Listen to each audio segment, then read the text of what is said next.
इसमें एक और टेक्नोलॉजी की भूमिका बहुत महत्वपूर्ण है। ये है ब्लॉकचेन। ये technology minimum government maximum governance के सरकार के विजन के साथ जुड़ती है, उसे आगे बढ़ाती है। इसकी मदद से सेल्फ गवर्नेंस और सेल्फ सर्टिफिकेशन को और विस्तार दिया जा रहा है और भविष्य की संभावनाओं को तलाशा जा रहा है। सरकारी प्रक्रियाओं, उलझनों, अड़चनों को इसकी मदद से दूर किया जा सकता है। इन प्रक्रियाओं में सुधार से पारदर्शिता बढ़ेगी, भ्रष्टाचार कम होगा, अपराध कम होंगे और इन सबका सीधा प्रभाव भारत के नागरिकों की ईज ऑफ लिविंग पर पड़ेगा। साथियों, ब्लॉकचेन टेक्नोलॉजी का विस्तार भारत को ease of doing business rankings में बहुत ऊपर लाने की भी क्षमता रखता है। सरकार की तमाम सेवाएं, प्राकृतिक संसाधनों का मैनेजमेंट, संपत्ति का रजिस्ट्रेशन, कॉन्ट्रैक्ट, पावर कनेक्शन, कितने ही कार्यों को इसकी मदद से और तेजी लाई जा सकती है। यही समझते हुए भारत में ब्लॉकचेन पर भी नेशनल स्ट्रेटेजी बनाने के लिए तेजी से काम हो रहा है। इसमें उसे मुंबई में WEF के इस नए सेंटर से भी मदद मिले। कृषि छात्र से कृषि वैज्ञानिक बनते हुए, वैल्यू एडिशन करते हुए आप अपने स्तर पर कृषि क्रांति का नेतृत्व कर सकते हैं। जैसे एक महत्वपूर्ण विषय है एग्रीकल्चर में आर्टिफिशियल इंटेलिजेंस। ये आने वाले समय में खेती के क्षेत्र में क्रांतिकारी परिवर्तन लाने वाला है। देश के कुछ हिस्सों में सीमित स्तर पर किसान इसका इस्तेमाल कर भी रहे हैं। जैसे बुआई और पेस्ट कंट्रोल के लिए ड्रोन जैसी तकनीक का इस्तेमाल आज अब धीरे धीरे शुरू हुआ है।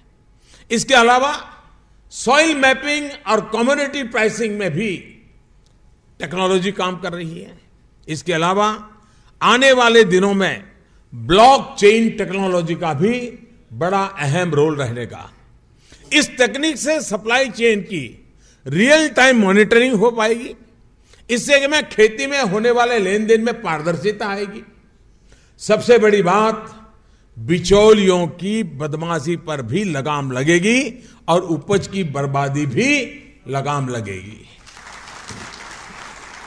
साथियों, ये भी हम सभी को भली भांति पता है कि किसान की लागत बढ़ने की एक वजह खराब क्वालिटी के बीज, फर्टिलाइजर और दवाइयां भी होती हैं।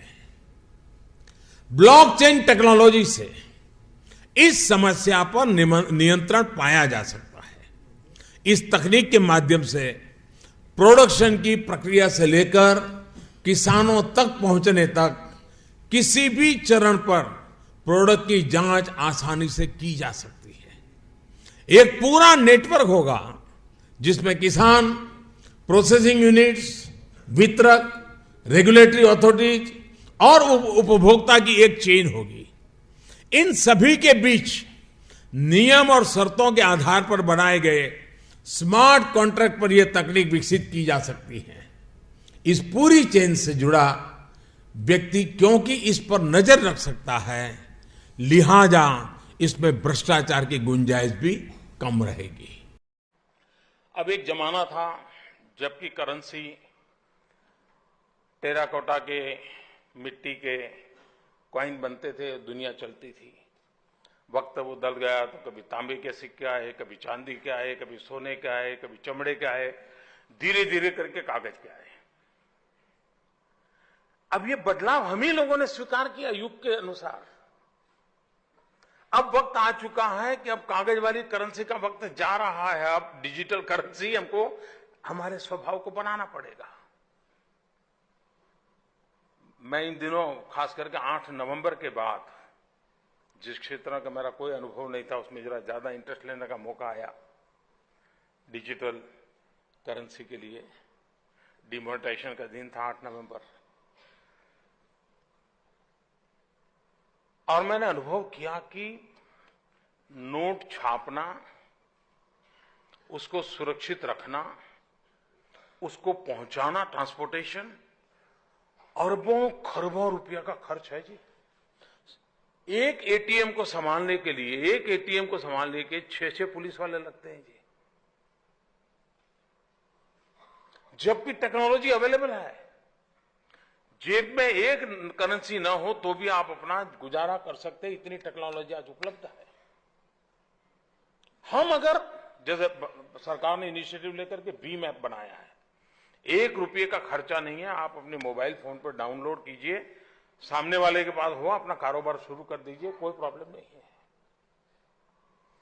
देश के अरबों खरबों रुपये से अगर बचेंगे तो किसी न किसी गरीब के घर बनाने के लिए, गरीब बच्चे को शिक्षा देने के लिए काम आने वाला है।